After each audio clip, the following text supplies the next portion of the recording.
இந்த வெயிலுக்கு கூழ் காசலாங்களா? வாங்க. ஒரு டம்ளர் கேழ்வரகு மாவு எடுத்திருக்கேன். அதை தண்ணி ஊற்றி நல்லா கரைச்சி, இது காலையில் 6 மணிக்கு இப்படி கரைச்சி புளிக்க விட்டுடணும். அது சிலர் முன்னாலே கரைப்பாங்க, அது ரொம்ப புளிப்பாக தெரியும். அதனால் இந்த மாதிரி காலையில் 6 மணிக்கு எல்லாமே கரைச்சிட்டிங்கன்னா சரியாக இருக்கும். இந்த ஆழாக்கில் தான் நான் போட்டேன். அதனால் அரை ஆழாக்கு பச்சரிசி எடுத்து சாயந்தரமாக இப்படி வேக விடுங்க. இது கேழ்வரகு மாவும் புளிச்சு கரெக்டாக இருக்குது. இப்போது அதை நல்லா கலக்கி விட்டுக்கோங்க. அதுக்குள்ளே இந்த அரிசி போட்டது வேகட்டும். அது நல்லா வெந்ததுக்கப்புறமா இப்போ இதில் எடுத்து இந்த கேழ்வரகு புளிச்சு இருக்கிறத ஊற்றிடுங்க. கொஞ்சம் தண்ணி இன்னும் கொஞ்சம் சேர்த்து ஊற்றிக்கோங்க.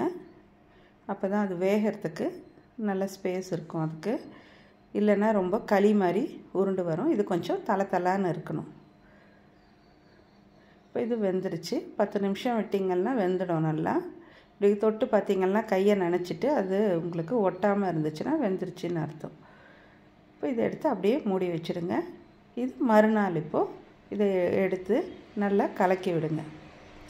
அதுக்கப்புறம் அதில் நல்ல புளிப்பில்லாத கெட்டி தயிரை சேர்த்துக்கோங்க.